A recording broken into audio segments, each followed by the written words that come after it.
My name is Upatissa. We live in extremely fortunate times to be born human beings and to have access to the teachings of the Buddha.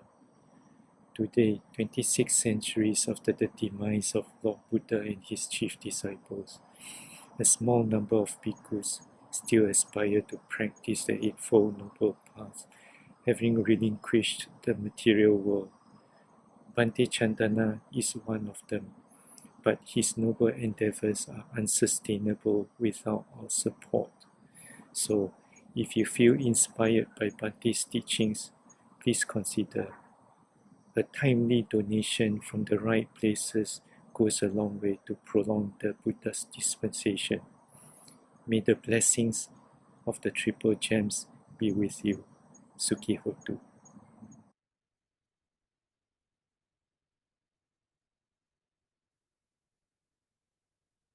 The practice of meditation. And by practice of meditation, I mean maintaining our wise, reflective attention, yoniso manasikara, of close observation, and listening to the Dhamma or reading the Dhamma go hand in hand in order for them to be truly magnificent in their potency to bring about change as intended by Lord Buddha.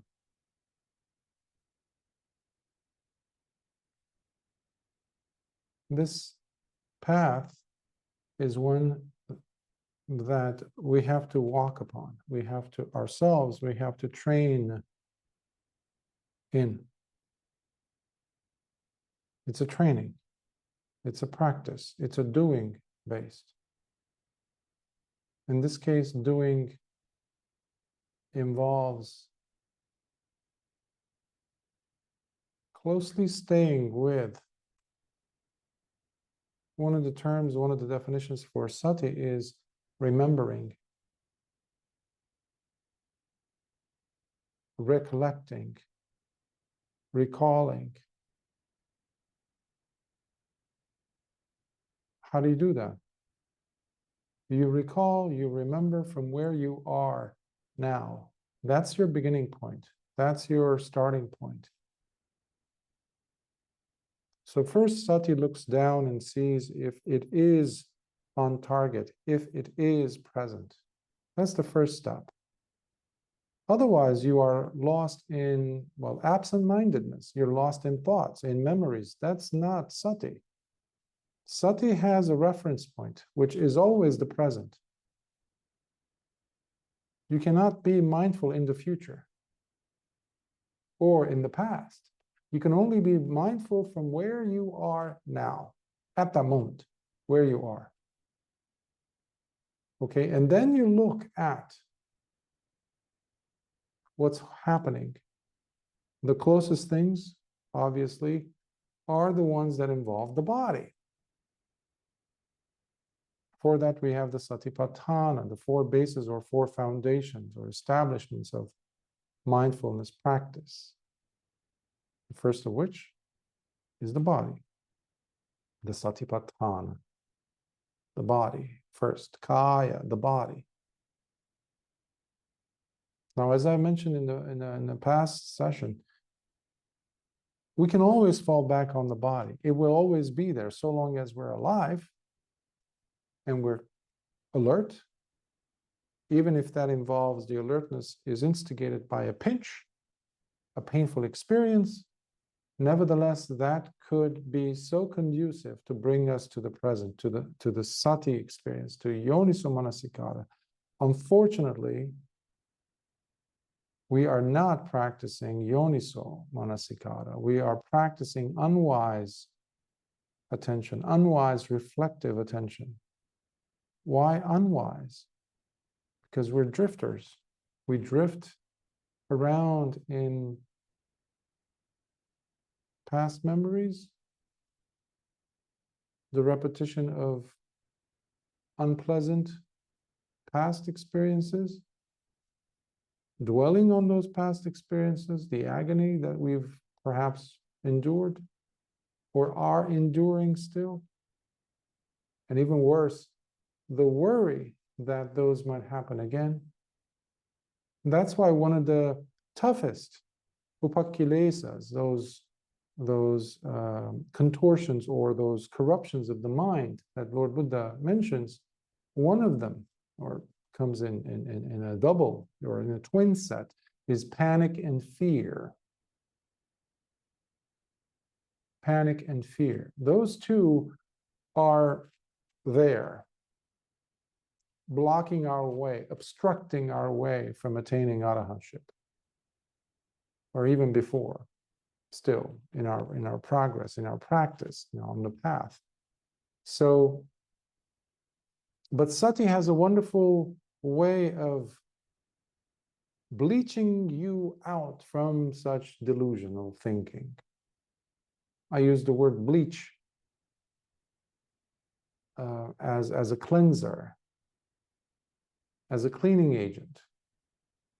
I gave the example oftentimes of, a sink in your kitchen that's full of dirty dishes, or especially oily plates or pans, pots.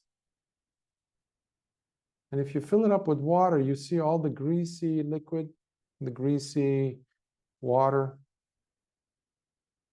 And then you drop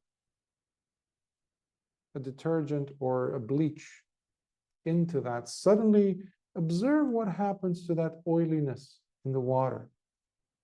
The water is still there, however, something happens, and all of a sudden there's this almost like this ripple effect shooting outward. That is one way that I like to instruct or introduce sati to people.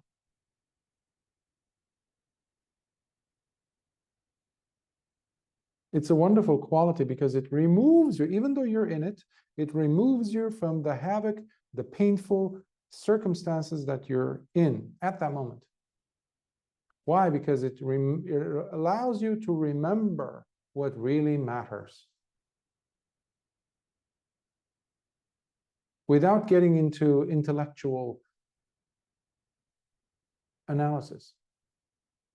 Sati has nothing to do with analysis. Sati doesn't even have anything to do with naming things, with labeling things. That's also a diversion. That's also a distraction. That's also taxing on the mind because it agitates the mind. When the whole point of sati is to get you to settle down eventually to a state of equanimity. So if there's agitation increasing with your practice of meditation or mindfulness even, if there is this motion, this movement in the heart, in the mind, you are not practicing proper meditation in this dispensation. It's something else.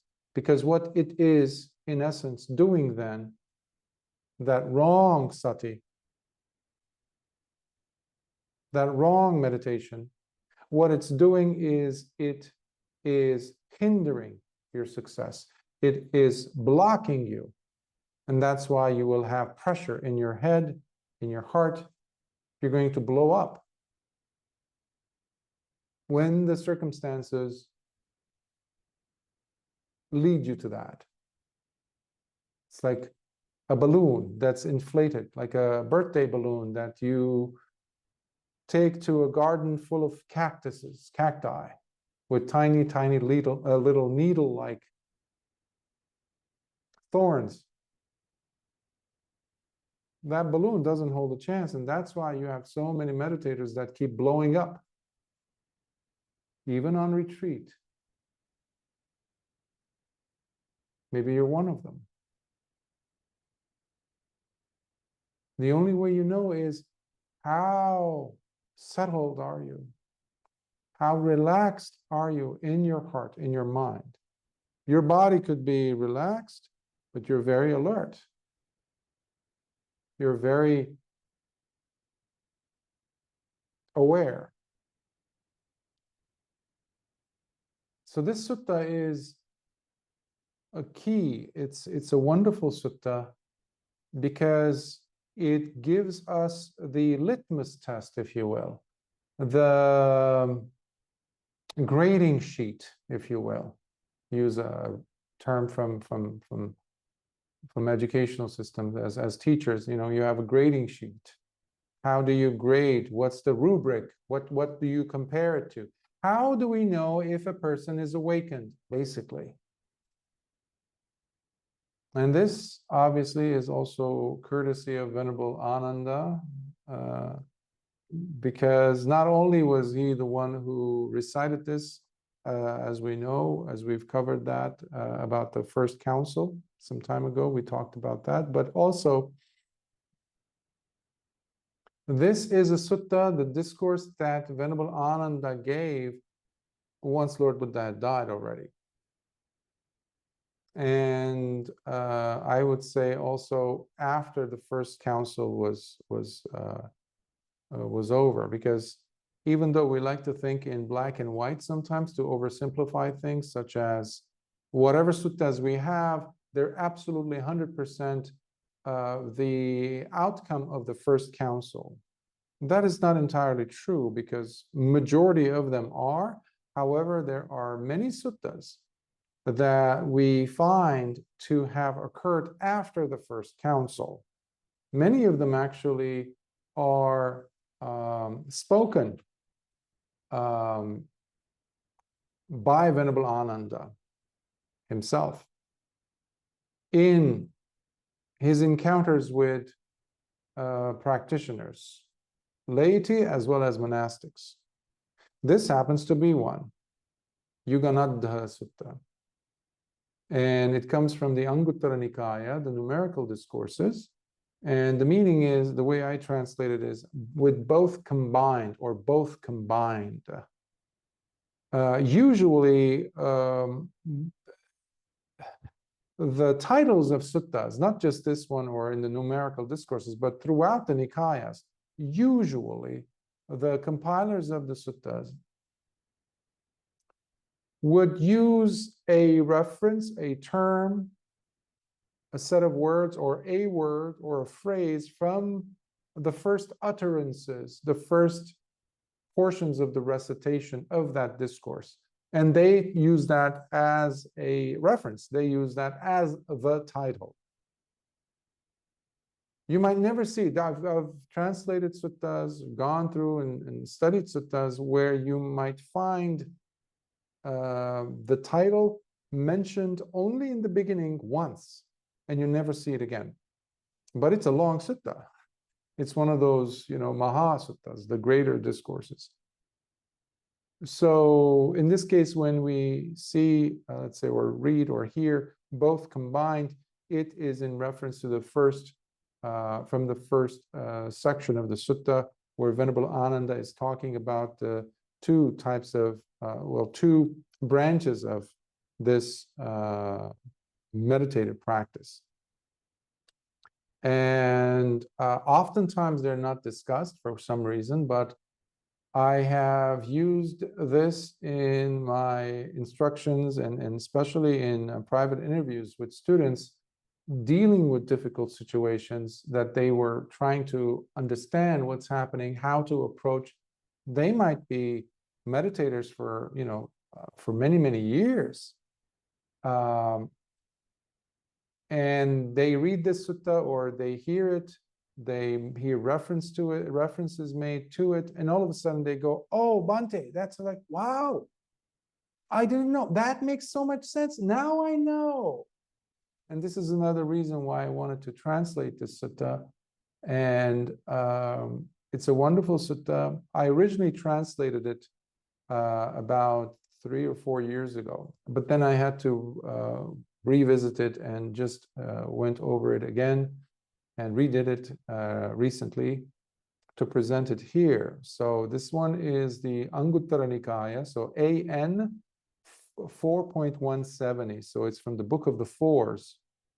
As you know, usually these books, when they're listed in the Anguttara Nikaya, when you have the numbered Book of the Fours or Fives or Six or 11s, it means they will be discussing within the sutta 4, 5, whatever the number was, that many categories of that thing, that principle, attainments, jhanas, nivarana, let's say hindrances or obstructions. I was saying upakilesa, for example, corruptions of the mind, etc., etc. So this one, because it's from the Book of the Fours, we know that because it's Venerable Ānanda especially, he will be delineating 4 things.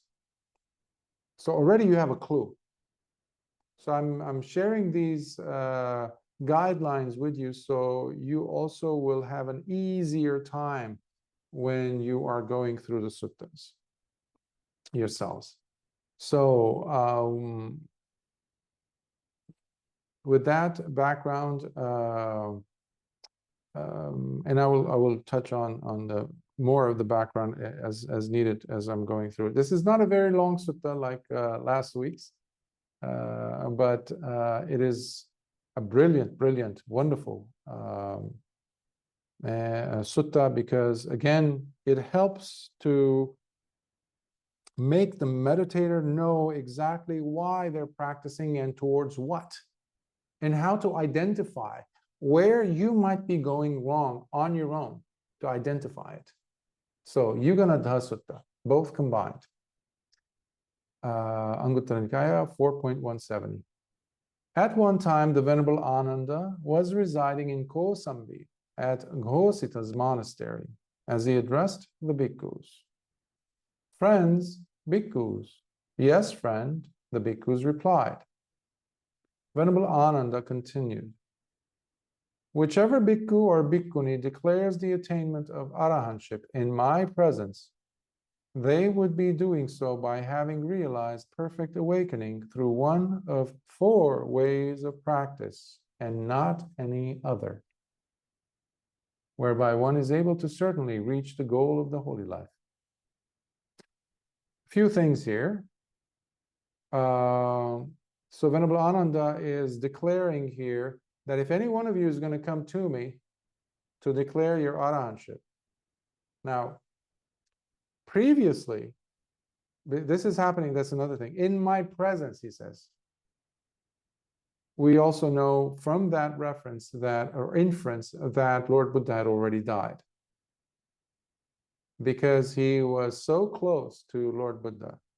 He knew what an interview entails. And he knew how the Arahants would come and declare to Lord Buddha. He had seen it again countless times, while he was not even an Arahant. He was simply a Sotapanna, a stream winner. But he would see. But even during Lord Buddha's time and after his death, you had a lot of frauds, like you have today especially. People who claim, well, I attained this jhana, or I attained this attainment, I'm a once returner, or usually nowadays, whoever wants to claim something like that, they immediately go to arahantship. They just like, I'm an arahant. I mean, why go anything less than that, right? So here, Venerable Ānanda is setting up the criteria by which an arahant really attains. So people know. And you need to declare your arahantship to him, or to Venerable Ānanda, by having attained it within, through, rather, one of these 4 ways. And you can tell that he also has this tone in his voice of authority. You don't see this happen. You don't see this in his countless utterances, in his countless instructions on the Dhamma before him being an Arahant. Here you see him talking with some authority, which was not witnessed previously. So that's also another way that we know that this was after his Arahantship and after, obviously, the first council. Because he didn't have time to mingle with people during the council, pretty much. They were just, dedicated to compiling the texts. Anyhow, so he's going to list the four. Now, what are these four? Here, a bhikkhu first develops serene tranquility of mind, samatha, that is followed by penetrative insight, Vipassanā. So here's saying, so the order now, this is where the differences lie.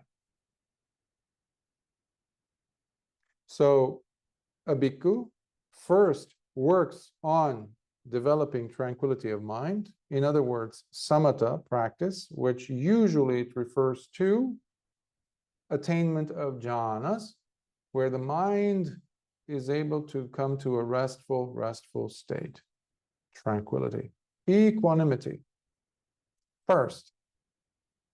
And then this practitioner is following it up with penetrative insight.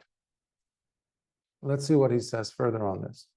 Now, for such a person practicing penetrative insight that is preceded by development of serene tranquility of mind, samatha, the path becomes manifest for oneself.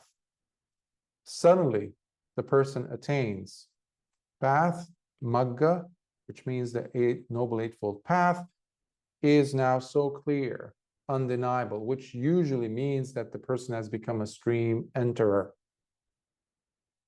They entered the stream of Dhamma. They have seen the Dhamma. This person then continues developing the path, meaning works on the Noble Eightfold Path. It's a work. That's why nothing is a surprise. No attainment is going to fall into your lap. That's why there is no such thing as sudden enlightenment, sudden awakening. Lord Buddha never taught that. In fact, he taught so many suttas where he says this path is a gradual path. He never said it's a sudden path. So the person continues developing the path, cultivating it until the fetters come apart, sangyojanas, the fetters that bind us. And with the underlying tendencies becoming visible, are completely eradicated. The underlying tendencies, the anusayas, those things that keep popping their ugly heads. When you're meditating and you feel so in tune with the whole universe and everything seems just wonderful, and then something happens. And that something is called life, impermanence. And you lose that sense of peace. So there's this burning feeling. All of a sudden, maybe it's jealousy. There's an anusaya for you. Underlying tendency. Because remember, we are working through countless lifetimes, beginningless lifetimes, where we have developed, we are fluent in defilements. We are fluent in underlying tendencies. But why underlying? Why not being overt? Why not being out in the open? Well, you see it all around you. You know, people walk around with their defilements hanging out, as they say. But when you're practicing, what is happening is you see, and that's why part of the practice is practicing sila. So when you see some of these tendencies, you say, no, it's not allowed. I don't allow myself. I want to live a virtuous life. What that does is it forces it down. It keeps things, it restrains things. Now, you do it so often sometimes, and your meditation helps, obviously, where it looks all smoothed out. It's like those potholes on the road, that if the city has limited funds, but they have to close up the holes, or you have too many corrupt politicians, what they do is they come and just put some weak material, cheap material, and just cover it up quickly without really fixing the problem. And then you come back later and you see it all nice and smooth, and it's like back to being normal. They have everything laid out, and you can't even tell that there was a pothole there. But then the rains come. Poof, all of a sudden, there's another bigger pothole now where it was the previous one. So anusayas become more apparent. Now you see the anusayas. Why? Because of penetrative insight. Vipasana. That is why we practice Vipassana. We practice Vipassana to see where the problems lie, where we need to address, put our attention. We don't cover things up with Vipassana. Unfortunately, when we practice samatha, and this is what was happening with people, that's why you have individuals who were practicing wonderfully, successfully, that's what I mean by wonderfully, the jhanas such as Devadatta, the monk, the cousin of Lord Buddha, who tried to kill him. The man didn't have sila, but he was able to restrain himself as far, because you can't even enter the first jhana if you have sensuality. So he was able to restrain, but he was manifesting, even though the mind was so calm, using that calm to do evil things. That's why samatha does not guarantee, tranquility of mind does not guarantee that you're a good person. I've seen some evil behavior in retreats. Yes. People who were supposedly in the fourth and fifth jhanas, when they came out of the jhana, I was stunned. That was the first lesson I had in the differences between proper samatha, that means as taught by Lord Buddha, and something else. Because Lord Buddha never taught just samatha.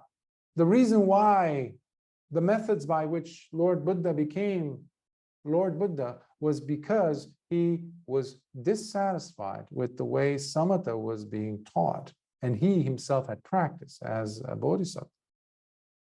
So without vipassana, it won't work. That's what I'm trying to say. And the anusayas will reveal themselves. So what you do with them, that is where vipassana comes in. Because while you're in the samatha, let's say one of the jhanas, even the first jhana, while you're in it, there are no anusayas. Lord Buddha says, if you want to confuse Mara, go into the first jhana. He won't be able to find you, because it's beyond him, beyond his ability, beyond his tricks. You're past his vision. He can't see. But once you're out, he says, you're back in my field. You're back. I'm the director here. I know how to play with you. I know how you function. I know every single one of your defilements. And that's how the anusayas are always there to greet you after you've come out from that tranquil state. And that's why vipassana is indispensable. Penetrative insight, meaning it requires us to apply wisdom. But they work together. It's not like this is one thing and it has nothing to do with vipassana. Absolutely not. That's not it either. Because in order for you to apply penetrative insight, you must come from a stable place. It's like taking a measurement. But while you're on a wobbling boat, okay, you're trying to draw, with the square or other gadgets, you're moving about and you're trying to do beautiful calligraphy while the boat is moving underneath you. How would you do it? It won't work. So you need solid, stable mind, stable heart, unagitated. And that's why the Vipassana will go deep for this person. Because the mind will not get agitated no matter what it is watching, it is observing. Sometimes some of the things that we're observing are really earth-shatteringly painful.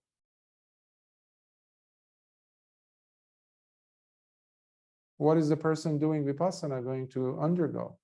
Pain, agitation, hurt.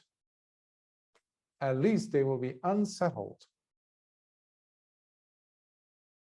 That's why the samatha part is extremely important. So this is the first one where there was first samatha established and then Vipassana came in.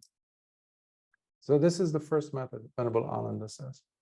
Further, friends, another bhikkhu first develops penetrative insight, Vipassana, that is followed by serene tranquility of mind, samatha. So this is the opposite way of doing it. Now, by practicing serene tranquility of mind, samatha, that is preceded by the development of penetrative insight, Vipassana, the path becomes manifest for oneself. This is key.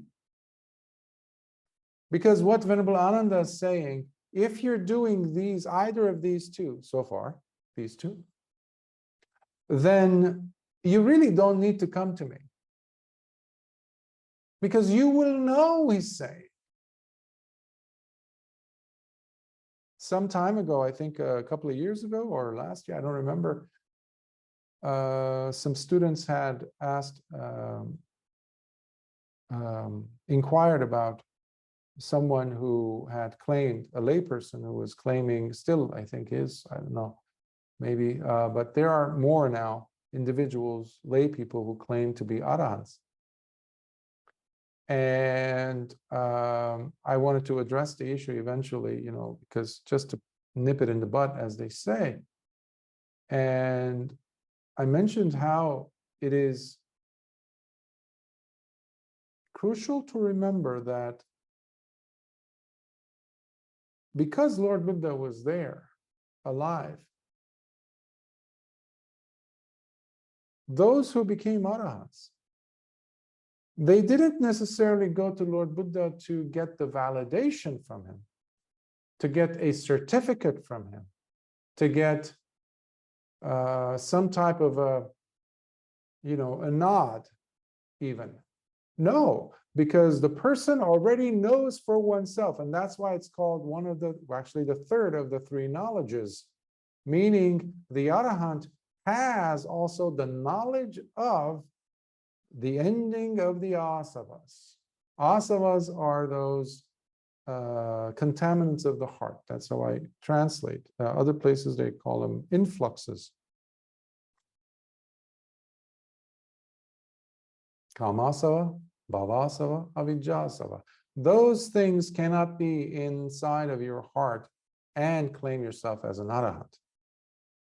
But once they are removed, we call it kinasava, destruction of the asavas.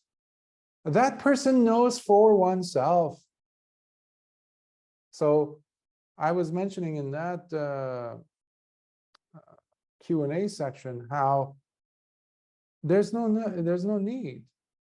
Venerable Sariputta, you don't see him anywhere going around knocking on doors, or Venerable Mahamoggallana or Venerable Anuruddha going telling people, hey, I'm an arahant now. Hey, can we celebrate? Or what do you think? What do you think, friend? Am I an arahant now? None. No such thing. However, you have many instances where you do have arahants approaching Lord Buddha, and that is like truly a celebration.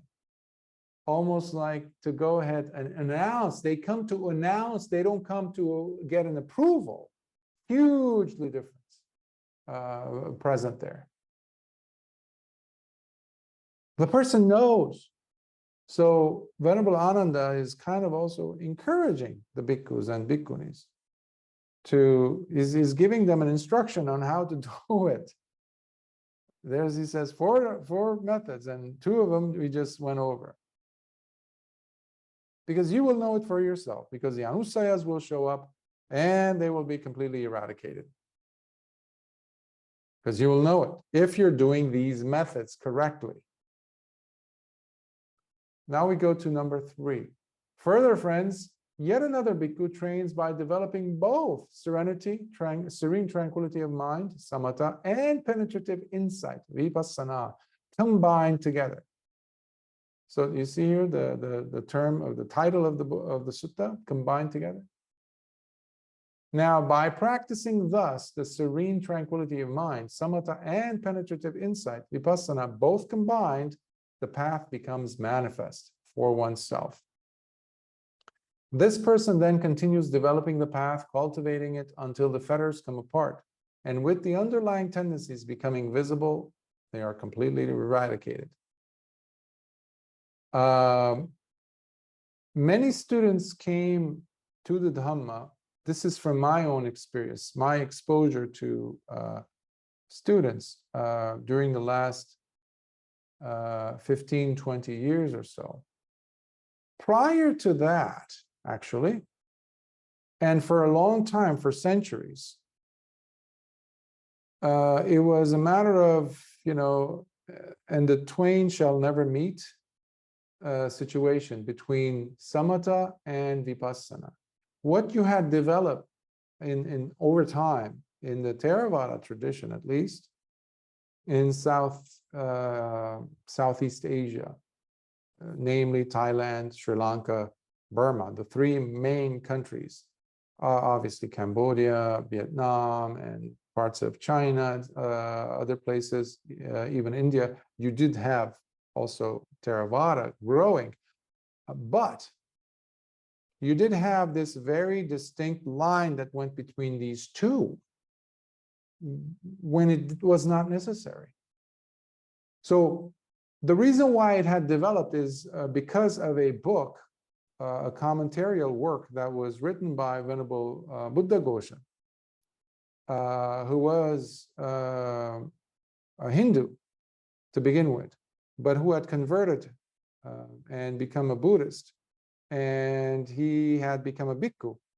And he had gone to Sri Lanka, to Anuradhapura, where was found the greatest monastery of that era, Theravada monastery. That was like the main source where you had so many texts. All the commentarial work, etc., over centuries had been there in the stacks of, I guess, manuscripts, you would say, Buddhist manuscripts, but they were different than Western ones because they were done on dried ola leaves, palm leaves. And what they would use is they would use a sharp a sharp like metal stylus thing, but without ink. So they would use carefully these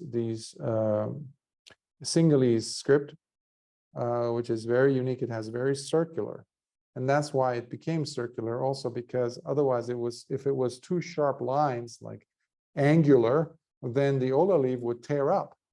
So it would respond better if you have a lot of circular. And that's why the Sinhalese script is also the Burmese, is very circular. Over time, it's changed. Same thing with the Thai script.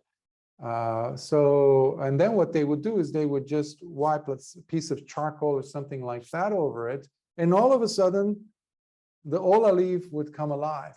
You would see writing on it. You just blow on it, the dust would go, and guess what? You have the whole entire writing. Otherwise, you would shake it off and there's nothing on it. It's just blank. But it had these scribes who had worked on them, the bhikkhus. So you had countless documents like that, all the suttas, all the commentaries, all the sub-commentaries, and all the sub-commentaries over time that had gathered.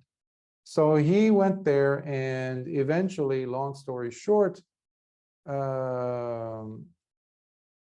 got burned down. First of all, they didn't accept him, and they wanted to test him. So what he did was he basically used a lot of the yogic, like Patanjali and things like that, ways of interpreting meditation, samadhi, etc., because Buddhism had disappeared in India. So he used a lot of his, whatever he had heard, being practiced in India, he used that as the basis with which he translated and cherry-picked certain suttas to validate his claims about meditation. Although his books on Sila are pretty, and also the book on Panya. So he divided it into Sila, Samadhi, Panya primarily. But the Samadhi portion that's what I'm, this is in reference to. So almost every school of Theravada meditation and the practice of meditation involved with that used that book of his, Venerable Buddha Ghosha's, which came to be known as the Visuddhimagga, Path of Purification, as the encyclopedia of meditation. So that became the book, capital B, for anyone wanting to practice meditation. Now, unfortunately, what that eventually turned out, because it was just a commentary, he hadn't practiced it himself, by the way, which is odd to write such a book, such a detailed book, but you haven't practiced it. What happened over time was these schools of thought and practice of meditation in these Asian countries focused on it so much that they started putting even more of a concrete dividing line between the jhana practice and the vipassana practice. I remember when I was starting on this path over 30, 35 years ago, if you said, I want to practice the jhanas, I had several people who came, monks, who would tell me, oh, then you can't be you won't be experiencing nibbana if you focused on the samatha. Why? Because that doesn't take you to nibbana. Vipassana does only. And this was a school especially primarily highlighted by the schools that came out of Burma, Myanmar, unfortunately. Now, this was primarily happening in the past. So within the last 20 years, 15 years or so, that has changed, I'm glad to say. You don't have to struggle with that. I had to struggle. Those of my generation, I guess, had to struggle a lot. I personally really suffered, in fact, because I saw, and it didn't make sense, because I would go to the suttas, and the suttas would clearly show Lord Buddha saying, you need them both. So imagine my happiness and joy when I came across this sutta. And I said, this is it. So something, another aspect of the background story, which I hope will help your practice, and give it more context. So this is a person who practices them both together. Now, what would this look like? This is another thing that some might wonder. So practically speaking, application, how would you apply this in, let's say, a 1-hour session? You would, ideally, it should be more than an hour, of course, because in my instruction and guidance to students, I would normally say 1 hour of sitting meditation. Now, you can practice the meditation of calm and serenity during that 1 hour fully. So the mind gets to taste the depth of equanimity, tranquility, really established. Now, when you come out of it, obviously, for most of you, for most people, most of us, what will happen is that calm is going to dissipate, right? So one of the key things to do is to practice vipassana in those periods. Now, especially for a bhikkhu who's living at, in their kuti or in their house, the whole life has to be arranged around this. So they are very watchful of what's happening when they're eating, when they're doing walking meditation, which is a lot harder to maintain sati and sampajanya than sitting, to go into the jhanas, to go deeper, especially if you go to neither perception nor non-perception. You won't be able to do that while you're walking. It's impossible. So you can only do that when you're sitting. And you won't even know that you're in that jhana until you come out of that jhana. And the same thing is to be said about the cessation of, which is the ninth jhana, cessation of feelings and perceptions, or perceptions and feelings. You won't know you're in it until you have emerged out of that. So those two stand out as obviously impossible to be used while you're living your life and applying penetrative insight. So the key thing here is, can you maintain perceptive insight while you're doing your other tasks during the day? Now, how does this fit in with the other two? The other two structurally are the same. We just have to change their position, right? So the samatha came first and then vipassana for the first one, and the second one was the opposite. So what they would be doing was, I've met some people, and I've even read reports, in commentaries on these characters, individuals who have done that, is they would dedicate 5 years or 1 year to just samatha, nothing else, or 6 months, just that. And then they would dedicate another year or 5 years or another 6 months to vipassana. To me, that seemed like risking life. What guarantees do I have that the next 6 months I'm going to be around? I might really develop in my samatha practice, but there's not going to be liberation coming out of samatha for sure. So I need vipassana, so I have to incorporate it quickly. So instead of making it be such a long time, you can do it in the same day. So application-wise, that's what I'm trying to share my thoughts here, is you as a practitioner, the way I teach you already, it's an application of both. Okay, that's why 1 hour you must be sitting in meditation, at least 1 hour during the day. But go deep, go deep. But while you're going deep,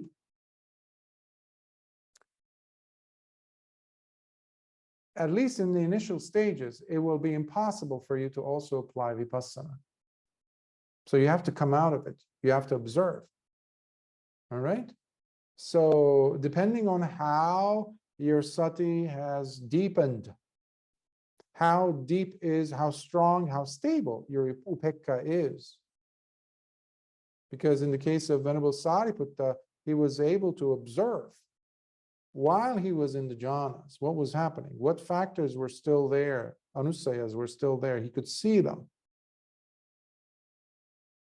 And then he would know that, no, there's more work to be done. This we know from Majjhima Nikaya, Anupada Sutta, 111. So that's a depth of understanding that comes thanks to vipassana having been worked on throughout the day, throughout the lifetime of that practitioner. So in that case, the calm works beautifully together with vipassana. Okay? But this is the third. And if you know anything, or if you remember anything that I've mentioned about Venerable Ānanda and his attainment, you know that he doesn't fit any of these categories. And we will go over the category that he belongs to. Further, friends, there is yet another bhikkhu who, while diligently and wholeheartedly practicing on the path, experiences the restless agitation of the mind that occurs due to being overly concerned in regard to the Dhamma, worried about one's progress in the training. So this is when the mind, so he's basically describing himself here. If you notice, the beginning is like, where did the agitation come in? Where did the, what is he referring to? Why is he referring to this? Well, because the night before his awakening, he was very restless. So who wouldn't be? When 499 Arahants are waiting for you to become one. In fact, the whole sasana depends on you becoming an Arahant. Talk about being burdened by, responsibility, because he had to chant and recite all the suttas in less than a few hours, and he had been practicing for 3 months straight. Especially 3 months, because after Lord Buddha died, from that night, he had diligently begun practicing. But even at that moment, a few hours short of the council meeting, his mind was restless, agitated. Why? Because he had not yet become, he had not yet attained to that state that I was referring to, the freedom, the destruction of the asavas. Now, this person eventually experiences the mind settling down internally as the non-resistant heart stops struggling and experiences contentedness for the first time. Thus, it becomes steadied and composed, unified and collected to a single point, where the path becomes manifest for oneself. We do this first portion of this paragraph. We do this every single time that we, as a result of which, we have this state of contentedness happen. So this does not necessarily happen only as Venerable Ānanda is saying, but it has the ability to happen to you now. Every time you pull your intensity away, you wanting the mind to behave a certain way, you pull your attention away from that, you stop struggling, you stop leaning into it, as Venerable Anuruddha says, nor pull away from it.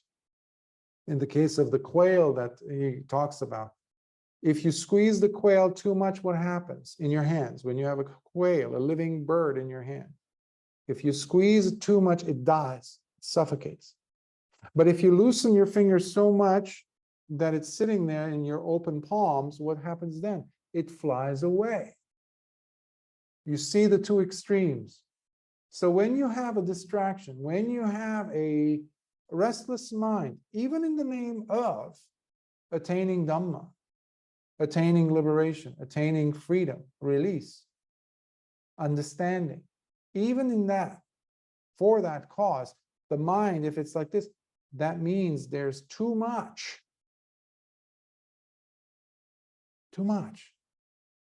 of us involved there.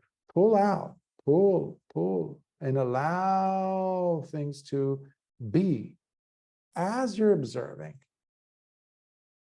This is what was happening. He was so tight, like that image of Venerable Sona that I think I shared with you not too long ago, where Lord Buddha was describing to Venerable Sona, who had been doing walking meditation back and forth to the point of bleeding from his feet.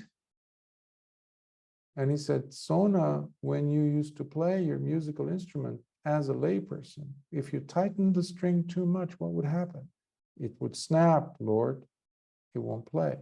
And how about if you loosened it up too much? Then it would not play, Lord.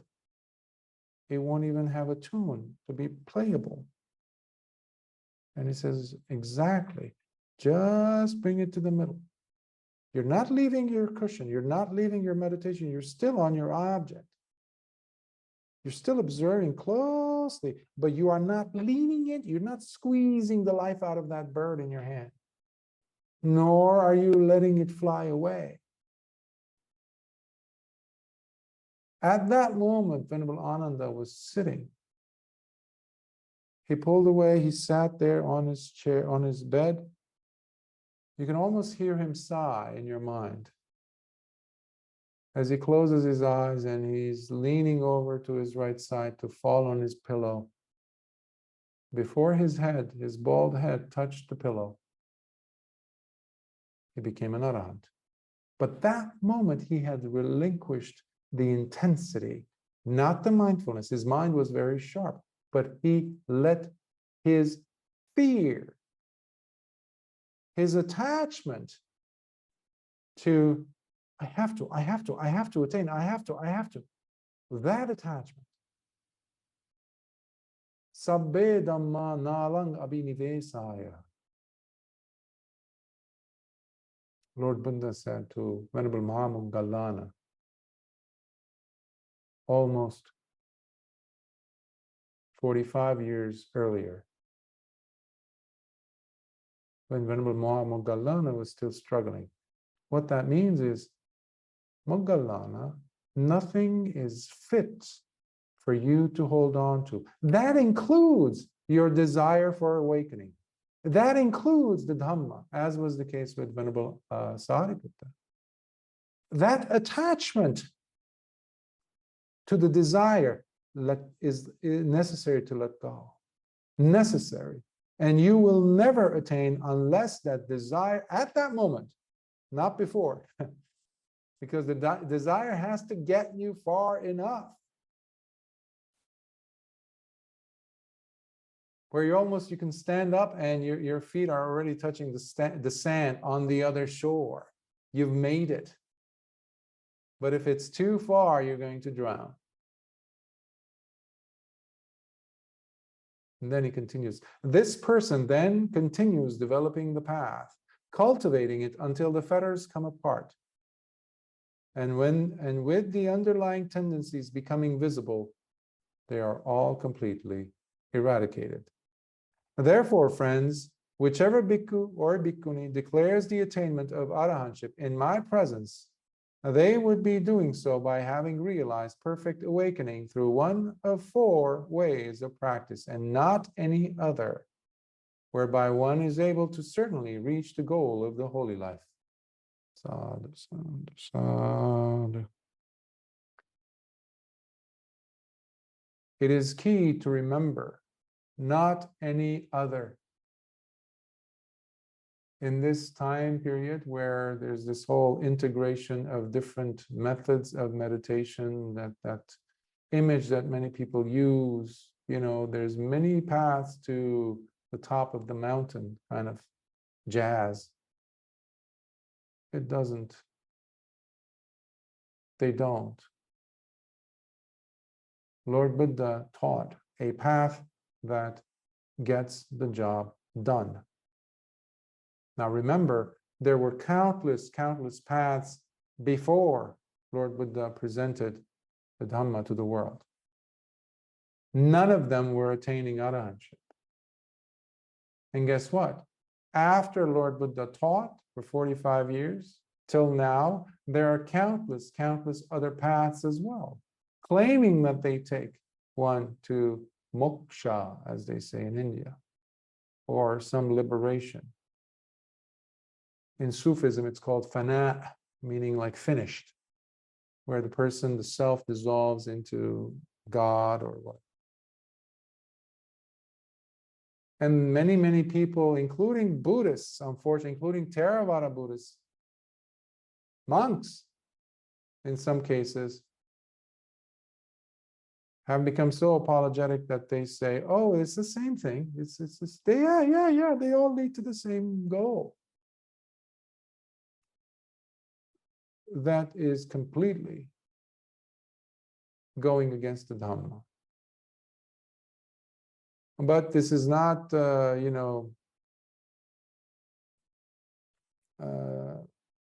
supposed to be bashing someone, all this. No, it's whatever they do, they do. It's like each one to their own. What that means, however, is we must practice the path. This path of liberation is not for the collective. You cannot do this for everyone or for anyone other than yourself, primarily. What you can do, however, is you can show them what has moved you, what moves you and what is changing you. In fact, you don't even have to say much, because if they appreciate you as a person, they also appreciate the person you are becoming. That is different than who you were to them. So the Dhamma has to manifest in your life. It has to be visible, here and now, sanditthiko, in your life.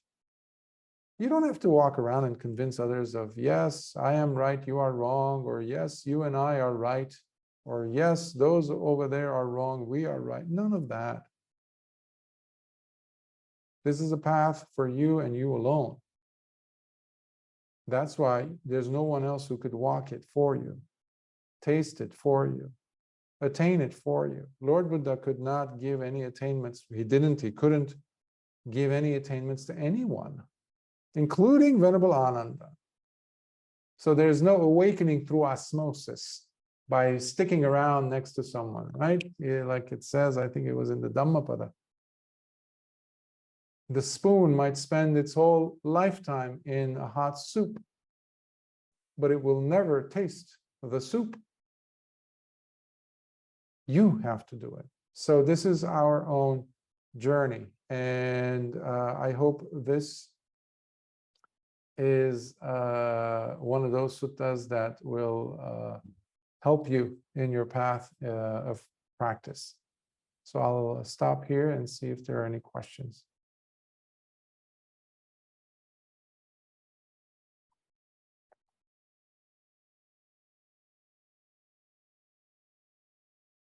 Okay, so let us transfer some medicine. Akasatha Chabumata Devanaga Mahidika Punyantang Anumoditva Chirang Rakhantu Loka Sasanam. Akasatha Chabumata Devanaga Mahidika Punyantang Anumoditva Chirang Rakhantu Desanam. Akasatha Chabumata Devanaga Mahidika Punyantang Anumoditva Chirang Rakhantu Mam Paranti. Sadhu, sadhu, sadhu. Remember the image of the quail when you're practicing diligently. Even something wonderful can turn into poison.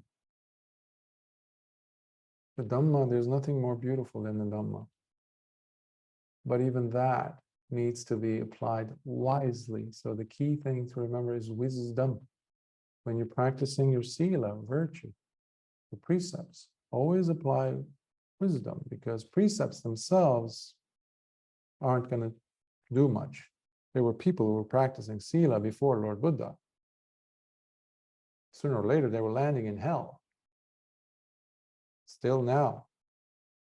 So even sila has to be applied with wisdom. Just like today we went over samadhi, the meditation portion. That also has to be applied with wisdom. Your life is the perfect launching pad to Nibbana. Yours. Every one of us has that written on our forehead, Nibbana, if we want to live our lives like that. So I will leave you with that. May the Triple Gems blessings be with you, and may you feel and be protected in your mind, in your heart, and in your bodies, as well as your loved ones. Sukhi Hotu until next week. Be well.